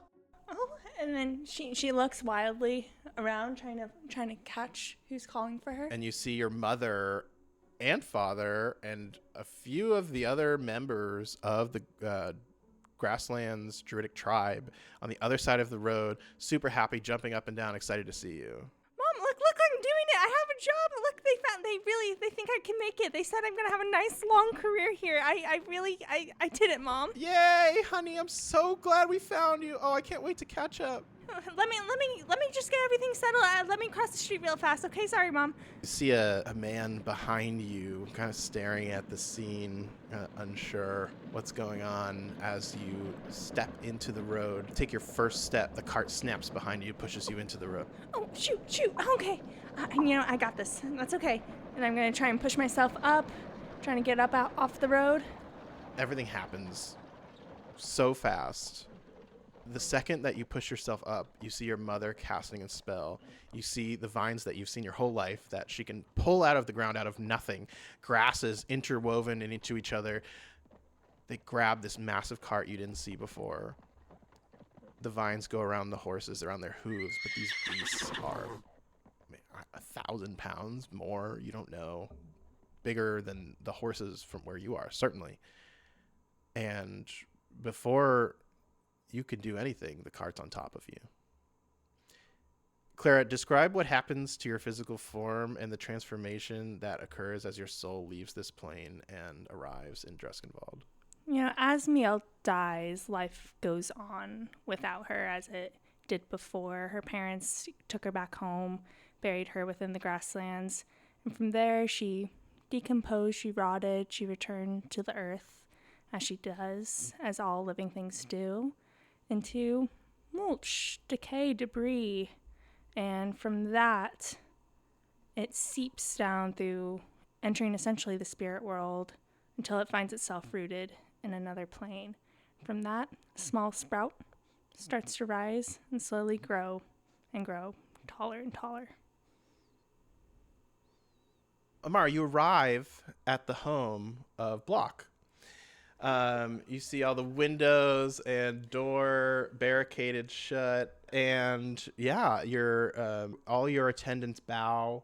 Your father gave you basically like a petri dish and like a swab and a bag or a little box that's like magically enchanted to be like humid and like the perfect conditions for microscopic whatsits to grow. An arcane incubator. A divine incubator. A divine. No I keep arcane saying arcane so much, and I'm like, this is not an arcane place. Stop it. Divine incubator. And you head up the stairs and you see the closed door. She'll step forward and politely knock on the door, just very gently. Hello. Hello, are you Mr. Block, sir? I'm sorry, you think my last name is Block? Well, I don't know your last name. I was trying to be polite. Just adding a Mr. Oh, in that's front of it. nice. I can appreciate that. Thank you. I try. Sorry, a lot of city people are not great. I'm sorry about that. Wow, you're really nice. Oh, thank you. Who are you? My name is Amara. Are you from the temple? I am from the temple, yes. Okay. All right, that sounds good. Come in. I don't think I think from here is okay, really. How are you gonna heal me from there? Oh, well, we actually have this dish right here, and we're going to take some of your DNA, I suppose, some of your spit, really, and from there I will give it to one of my healers. I personally am not as great at healing, but I am one of the leaders, newly promoted as so. But sorry, let me just get this straight. You're not, no one's coming in to heal me? That I paid a lot of money for this. I know, and please don't be alarmed. We're going to take, if you would have let me finish, we were going to take your DNA. From there, I will give it to one of my healers. And by looking at your bacteria, by looking at like the infection inside of you. What is bacteria? You don't know what bacteria Germ is? theory doesn't exist. What do you mean? From there, we will be able to try and heal you by making our own based, we're trying to curate it basically. It's a very rare disease. So you're gonna cure me with my spit? By analyzing it, yes. I don't like that. I don't like that at all. I don't know about that. That seems weird to me. As is Stallona's will. Whatever, send them in. You're not getting paid until I see some actual evidence of this working. I'll look back to one of the followers and like I'll go like back to them like where they're huddled and I'm like, I need one of you guys to go in there and collect the sample. They all kind of look at each other and they're like, Priestess, why would you need us? Like the last fourth person who like doesn't talk much. He and I did not get on very well. I don't think he trusts me to go in there personally. Diana pops up and she's like, do you want me to do it? No. One of the others, please. The other guy's like, yes, I will do it. I will do it for you, priestess. I would gladly, I would give 1,000 of my Just one yes will lie. suffice, Okay, please. I will hand do him it. the I will dish. do it. Yes. Oh, this is the greatest day of my life. What do I do? So what you're going to do is I give him like the dish and like the container for it. Yes. Use this swab Okay. and swab it around in his mouth. His mouth? Yes. I don't like that. That's kind of gross. It is kind of. You can ask him. No, to no, do no, it priestess, for you. priestess. I will do it. I will do it. All right. I'm sorry. Hey. I have strayed from the light. I just grab his face. Please Look- flog me. I Please grab flog his. me. I grab his face. Look at me. Look at me. Deep breaths. Deep breaths. What will be revealed? What will be revealed? Now I feel like I'm breathing too much. No. Am I breathing too much? Recite. What will be revealed from this? Transcendence will be revealed. Truth. Truth will be Truth revealed. will be transcended. No. Transcendence will be truth. Just put it in his mouth. Get like a good like swab of it. Put the dish in his mouth and No. swab the, Put the swab in his mouth. put put the it swab in the in dish. his mouth. Put it in the dish. Put it in the dish. And then put it in the humid container. What's humid? I'll just push him towards the door. I will do this, priestess. Into, will do it. In Talona's light. And I like put my hand like gently on his shoulder. May Talona light And I all just- of the paths. Walks up and sir, may I come in? Are you gonna touch my mouth? Yes. All right.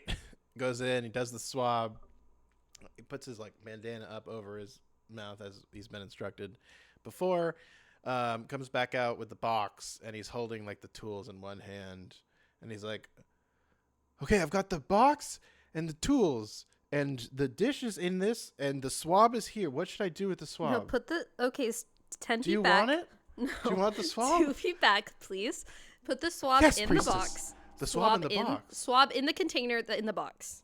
I missed. Well, I did touch. Okay. I will do it. Yes. Let us watch you. Go on. He opens the box as carefully as possible. It takes him like three it will full not break. minutes. And he's like, just let me, I'm doing it. Yes, of You- course. I will do your will. And it just creaks open, puts the tools in the box. And then he says, the man wanted to speak with you about being healed. Yes, of course. Are you going to go in and do your best to heal him? Yes, of course. And I'll go up to the front door and then like knock again. Yeah, I'm still here. Right. So we're going to use the sample to try and best help you as we can. We'll come back tomorrow morning and see what we can do based on that. Can you get Charles here? I'm sorry, I don't know who that is. He's my brother. Can you go find Charles? He should be in the paperwork. Oh my god. Where will he be? Oh, his home. It's in the paperwork. I Didn't you don't- get the paperwork? I filled out so many forms. Right. What does your brother look like? I'll see you tomorrow. Okay, well, we can try and find him, of course, you know. Thank you. We will do what we can. Not a stunning review from me so far. You won't be submitting that. It's okay. We won't need the recommendation. That's dark. I thought you were nice. In Talona's light, may we guide you. You just hear him shift over in his bed, like fall asleep. We got the dish. We're good to go. What 5-star review from Block, or like 1-star review from Okay, Block. with like thoughts of like her own brother and him being mad. Like, I think like she'll feel bad a little bit and like try to find Charles, but like it's like she doesn't find him. Whatever. One of so the guy who did the actual swabbing has a note that he found from him, and you guys do find Charles' address. I knock no one's home, and then you just like slip it under the door, and you go back to. Oh, they put you up in like the plushiest, nicest hotel in the area. I do, but like the guy who was in his room, like he's in a separate wing. Okay. Okay, good to know. He's like trying to go into your room. He's like, I'll fluff your pillows. I will help No, you. that's Priestess, I I know. am here at your service. I live a simple life. My pillows can be unfluffed. Diana's fluffing your pillows. Why can't I fluff your pillows? I just close the door. Yes, priestess. Just like walks off. Go get yourself a coffee. You go on your long journey. Don't see any signs of the plague from minion number 4 as you make your way back to the temple. And when you get back, your father sees you, walks over to you, arms outstretched, and, "Daughter, have you returned with the specimen?" We have, Father. He gives you the warmest hug you've ever felt in your life. What is Amara feeling in this moment? I think she's very prideful, knowing that like she succeeded like with that, but like she's secretly afraid and and is just thinking of her brother now. He cracks the box open, and you see the container went from white to pure black in the journey back through the humidity, and you see this like dish of disease. I think she like takes a small step back. Should we really be touching this, You're right. We must Yes. wait for the ritual. Yes, of Tonight. course. Yes. We will be doing it tonight. I don't see Dom. Is he here? Unfortunately, your brother made the difficult decision to leave. He's no longer following our faith, and may Talona guide him Do we in know where whatever he he went? does. Daughter, he's gone. He's not coming back. He will I not don't know be if we tried hard transcended. enough. He will not transcend. Yes, of course.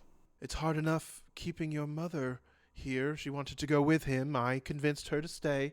I recited the tenets. I went over everything with her, and she has agreed to go through the ritual. She's always been soft-hearted. Yes. As she is, as she does. I believe so. Tonight we will have the ritual as you are successful. I have let everyone know. I will see you in a little while. I'll see you there. How does Amara spend the rest of her day before knowing that she's going to be given this plague later? I think she like goes to like Dom's room to like look for like any sort of hint that like of where he could be, like thinking that maybe she can try to find him. You find a letter in the room addressed to you. It's sweet, touching. It talks about his experiences. It talks about he's questioned his faith. It talks about not knowing if Talona is the right god to worship, and that pestilence may not be the answer, that strength may not come from weakness and triumph and overcoming challenges. Strength may be built just on its own, and although it may come from challenges, it's not necessarily the only way or the best way, and it certainly isn't something that should be forced onto people. And he says that he's basically going to a neighboring country to hone his practices as hopefully a cleric of a different deity. He did have some magical ability from Talona, but he's basically broken any ties to her, so he's going to go try to learn divine magic from a different temple or church. And he does tell you the location. I think with her doubts, she like goes to her two friends. She like finds like Mare and Diane, like wherever they are, and like goes to them, trying to like rationalize any of it. When she does that, does she show them like the letter? Does she talk about the contents of the letter, or what does I think she what like does she tell them? I think she'll show it to them. He's forsaking Talona? Yes, it appears so. He's gone mad. Amara, Dominic's always done his own thing. Maybe let him have this journey. He'll probably be back.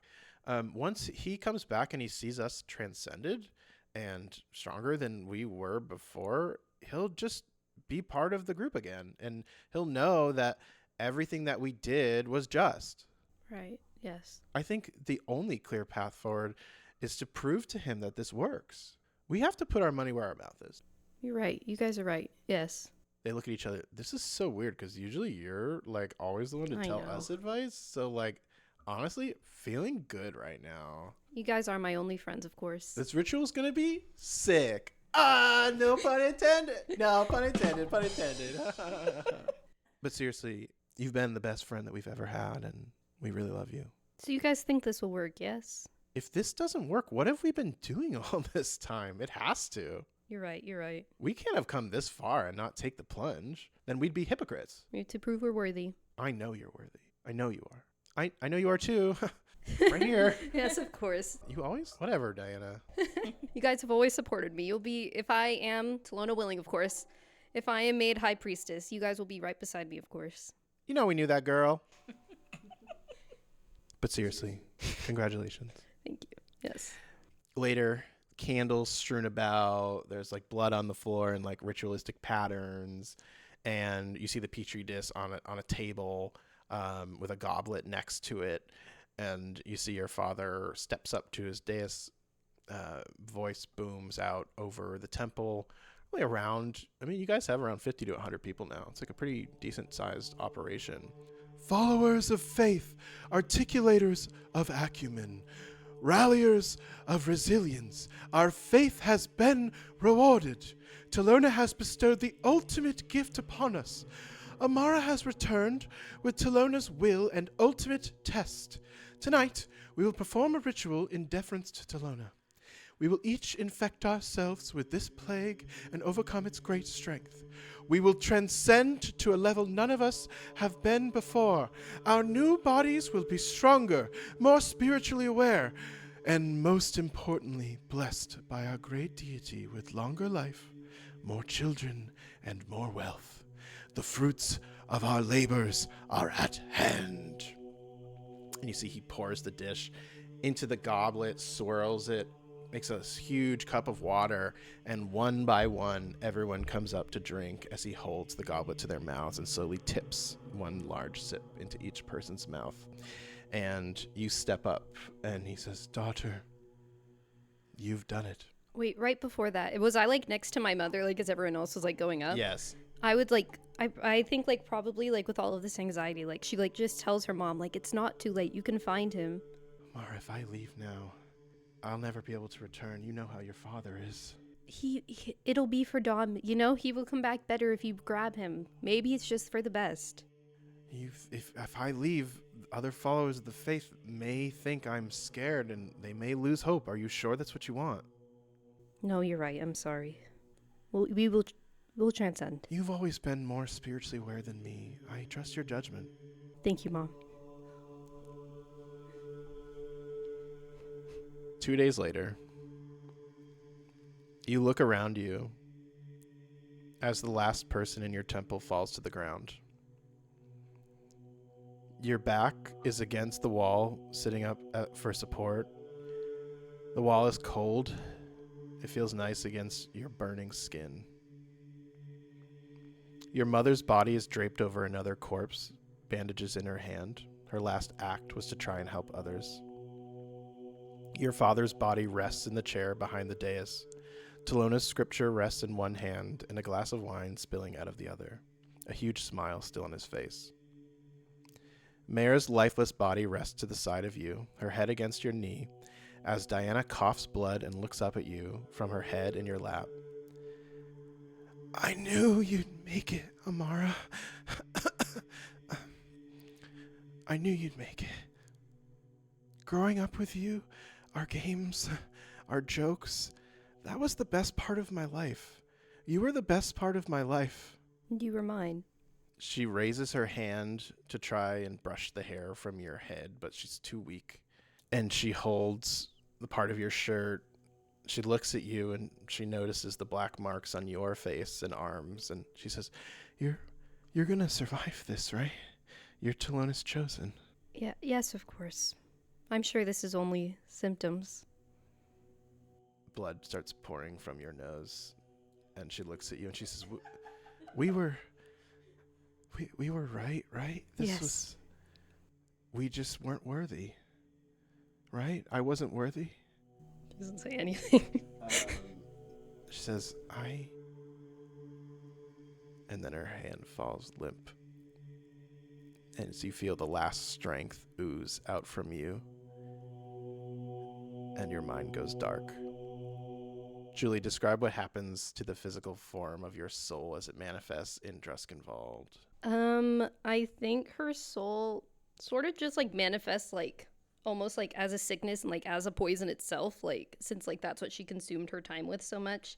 It's almost like a great fog or like a haze, and it just like goes like from one world to the next. It's like she wakes up in like as you a different form. Are this haze in some space between the material plane and Druskenvald, you see a figure in front of you, back turned, looks like a woman maybe 8 or 9 feet tall, massive.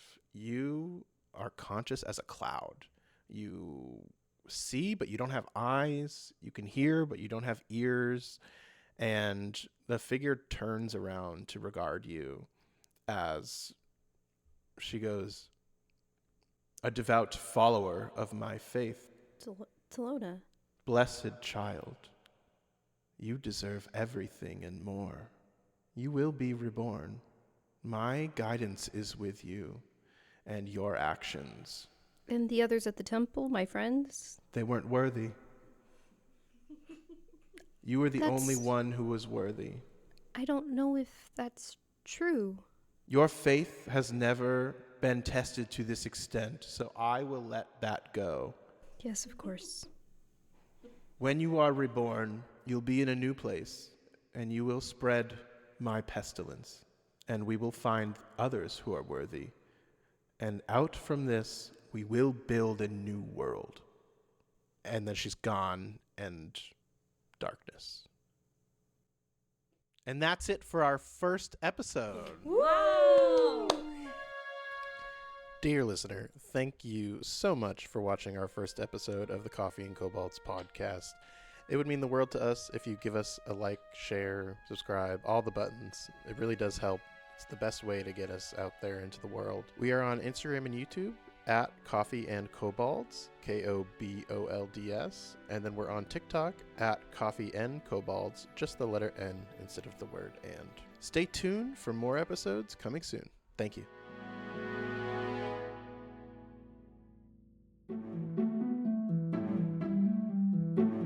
What do you guys think?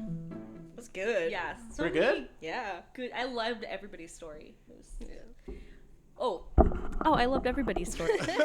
Yeah, keep the mic up. Yeah. What a chaotic couple of days for everyone. I know. Yeah, I had like more loosely interconnected you all, just as like little Easter eggs, and I thought it would be cooler if it was Yeah. more involved. Yeah. So I just realized that Miel has like an isekai like intro because she gets hit by a car and then like gets reborn. Yeah, I thought about putting the car crash like at that last spot, Yeah. like only, but I thought it set the tone earlier, and I thought it would be more interesting that way.